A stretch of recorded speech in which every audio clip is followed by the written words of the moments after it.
and welcome to a very special edition of the Ask podcast. Today we have taken you into the room of debating, senior debating with years 10 up to year 12, and we are exploring a controversial and interesting motion today, but I'll let our chair Aman tell us more about that in a moment. So we've got a selection of 6 main speakers, and we'll have a floor debate as well. Mr. Samuels is here as well, so he might be getting involved. I'm just dropping you in there. Remind you, my name's Mrs. Jenny Summers. I'm the Deputy Head of English and Drama at John Hampden Grammar School, and I'm introducing you to the fantastic speakers that we have here at the school today. And now I'm going to pass over to our lovely chair, Aman. Thank you very much. We are debating this week. This House believes that religion is broken. I will remind everyone in this room to be courteous to one another, please, and to be sensitive. And with that, I welcome the first speaker for the proposition, Joe.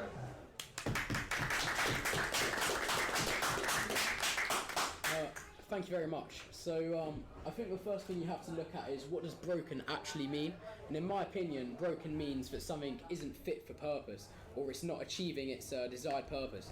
And so directly on from that, you have to look at what is the purpose of religion, which is a pretty sticky sort of topic. I think everyone would agree. But in my opinion, religion's purpose is to provide an environment and sense of love and acceptance to everyone all the time. So let's look at everyone and all the time. Everyone. We should look at groups such as Islamic State, which have been in the forefront of news and political conversation for the last, I'd say, 20 years or so. They 100% do not cater to everyone. They have extremely outdated homophobic views, racist views in many ways, and they thrive off of a sort of environment of violence and chaos. And so they definitely don't conform to the purpose of religion. And if their idea is that they are basically the sort of uber religious group in the world, for their religion obviously isn't, then religion is broken. You look back as well into the Middle Ages. For everyone in the Catholic Church, they had an idea that in order to get to heaven, you had to buy gold. You had to buy like sort of sacrileges, I believe it's called, and stuff like that. And it's like, oh, if you spend enough money, you'll get into heaven, and that is completely against the working classes, people who can't afford it. And immediately, it's created an environment where it pits the upper classes against the working classes, and it creates an environment of chaos and violence in a way. And so I'd say that in that sense, religion is 100% broken. Thank you very much. Thank you very much, Joe, for your speech. We're now going to move on to the first speaker for the opposition, Felix. Right. So, Joe, as you said, surely religion has done more bad than good, and that has been shown throughout the course of history. However, recently, most of the corruption of religion has recently started to go away. There has been reformations, and also, while religion can be seen, while there are many wars going on, mainly based around religion, I do not necessarily believe that makes religion broken. Because in order for something to be broken, it has to be severely damaged. However, statistics show that by 2050, most religious groups, apart from Buddhism, are going to increase by twice their size. So such growth and diversity surely can't mean that religion can be considered broken. So while there are cases of indoctrination, and while religion can be seen as toxic, as long as there is growth, and as long as culture continues to spread, then religion is not broken. Thank you very much. We are now going to move on to the second speaker for the proposition, Luke. So I'd just like to make a quick counter to Felix's argument at the end there, about how religion's growing doesn't necessarily make them broken. I would argue that growth in something that's not necessarily good is actually a bad thing, and it's sort of contributing to it being broken. I mean, forgive me if this is a little controversial, but I don't think anyone would describe the growth of cancer as necessarily being a good thing. And again, even beyond that point, so religion, if you compare to just, say, 100 years ago, it has been severely damaged to the point where I would argue that it is broken. There are much higher rates of secularism compared to, again, just say 100 years ago, when everyone was like highly religious and sort of very sort of devout in their faith. Point of information. Yes. But surely the fact still remains that people take great comfort and community from religion. It provides a very important safe space for people to go to. Well, yes, again, so in the sort of the purpose of religion to provide love and acceptance, as Joe was saying, that there is, like, to an extent, like, comforting people, but I would argue that religion isn't necessarily doing that as well as it could be. It's no longer sort of fit for that initial purpose. Again, with, like, as Joe was saying, the segregation of the classes, terrorism, even, like, sort of, again, in the past with maybe the Crusades, currently with the more jihadist attacks being in the news, the original purpose was to unite people and to bring people together and provide comfort. But society is more fractured than ever before, and especially in regards to religion and religious beliefs, especially on the internet with lots of controversial and opposing opinions. Thank you.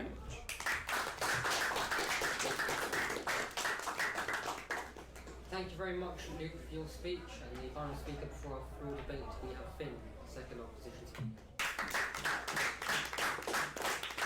So I'd like to start with a few rebuttals. Now, starting with Joe's definition of religion, Joe proposed that religion has a moral obligation to do good, except religion is actually defined as the belief in and worship of a superhuman controlling power, especially a personal god or gods. This shows no personal need for a moral obligation. In fact, it's an idea, a concept, rather than simply having any moral obligation in itself. It's the people that make it up which have this moral obligation. Now, going on to Luke's point, comparing religion to a cancer, well, that point is already bad in and of itself, but in fact, religion is actually providing many opportunities for people, and this growth is only making it more diverse.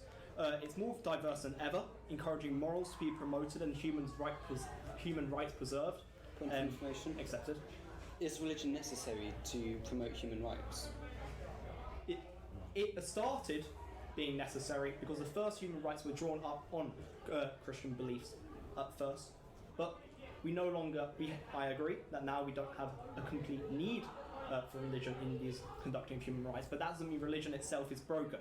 So more than ever, universalist beliefs that anyone can get to heaven, that all religion are part of one thing, put forward by Hindus, declined, and Buddhists and even some Christians like John Hick is becoming ever more popular, encouraging morals to be promoted and a larger focus on committing good acts to one another. Furthermore, a sense of community has been embellished, a sense of comfort for those who are interacting with religion, and moral systems such as situation ethics being put forward, where the idea that the most loving action for someone else should be committed. So no, religion is not splitting people away, it's bringing them together. Moreover, the point about the indulgences are completely pointless now because religion has been fixed. There are no serious power imbalances seen in things such as the era of the Catholic Church. Most politics are now secular. It instead provides an era where people can believe in what they want freely, support the opposition.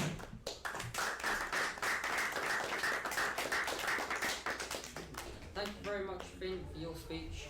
We're now going to have a 4 to 5 minute floor debate. James, please about time, 4 to 5 minutes for me, please. Anyone will prioritise the floor. Anyone from the floor have any points they'd like to raise to any side, any particular speaker? Mr. Sales? I'd like to direct this more towards the proposition. It seems your argument rests on the idea that some religious believers commit acts that would be seen as immoral, but of course people who are not religious do exactly the same. We've cherry-picked some extreme examples like ISIS or the Crusaders. Is it not true in the last 100 years that actually it's radical atheists who've committed some of the worst crimes, in the form of fascists and communists who are famously anti-religion? Thank you very much, sir. Anybody else?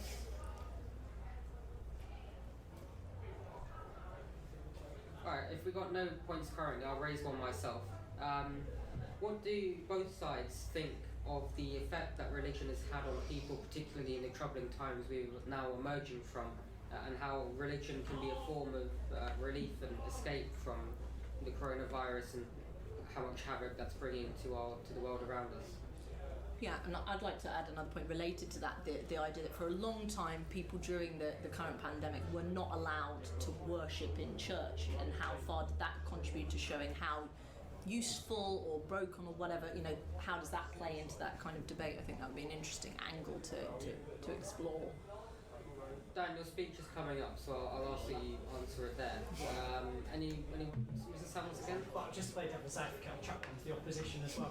You seem to be focused on this idea of religion being very inclusivist, whereas we know that the big world religions believe that people of other faiths can't possibly go to heaven or moksha or whatever equivalent there is. How can that be?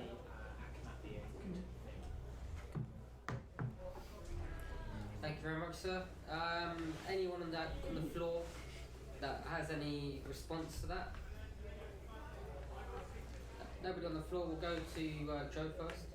Your stand is still up.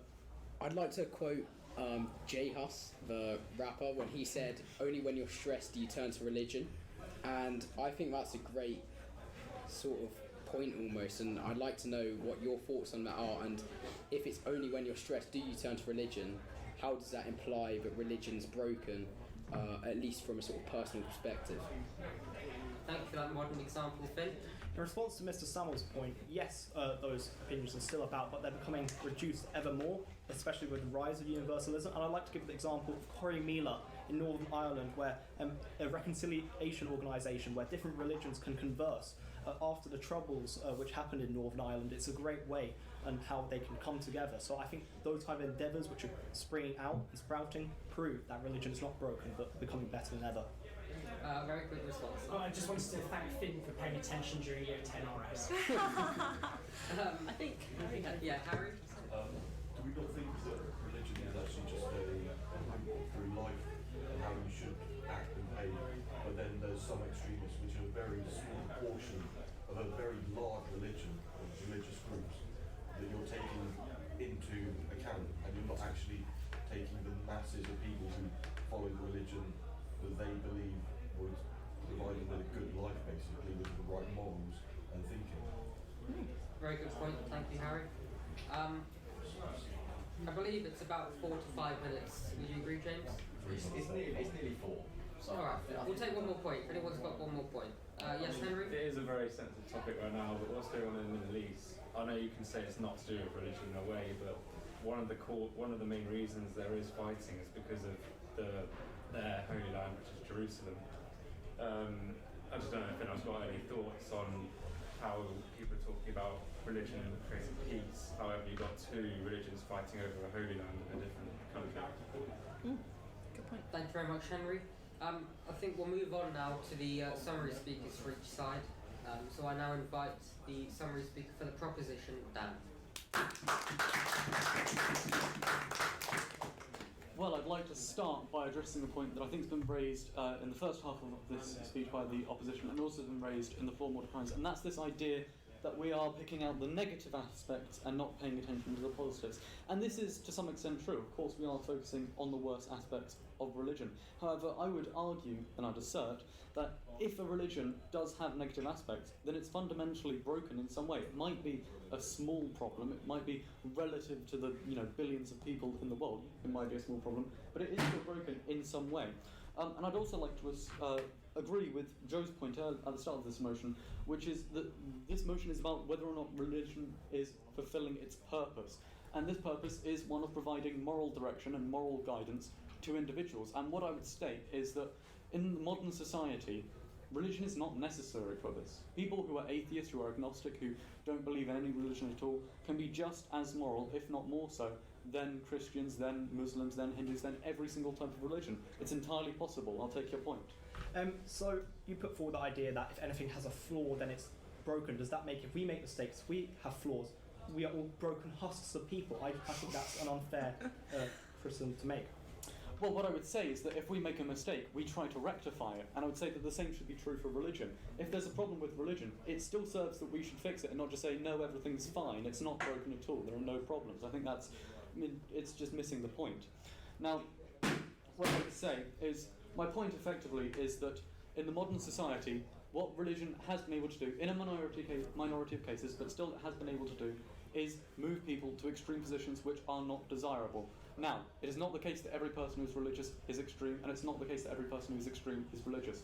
But the link between those two has become increasingly pressing in the modern day, and as such, I think it's fundamentally the case that there is something wrong with religion as it is right now. Thank you. Thank you very much, Dan. And to summarise for the opposition, we have Nick.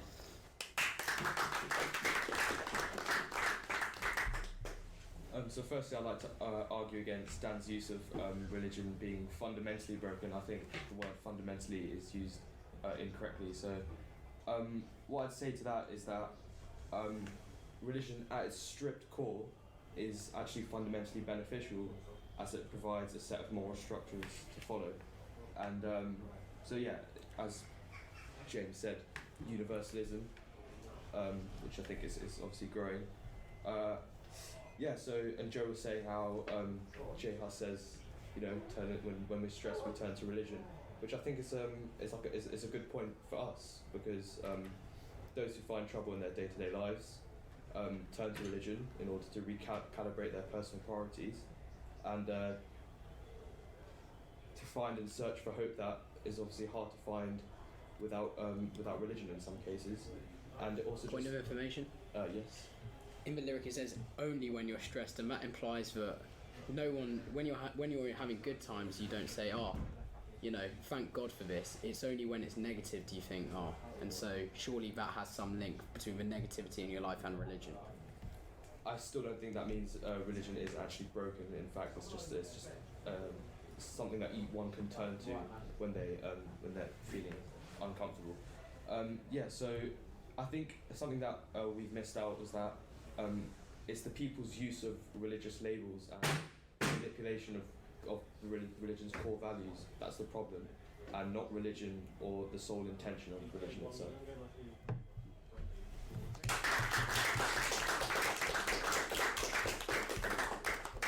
Thank you very much, Nick, for your speech. I will now leave it to our three judges to reach a decision on who has won the debate overall and who they believe the best speaker is. So I'll leave you for a couple of minutes now. So we decided that the proposition had won, and the best speaker was Dan, but the best point was definitely Joe Harrison.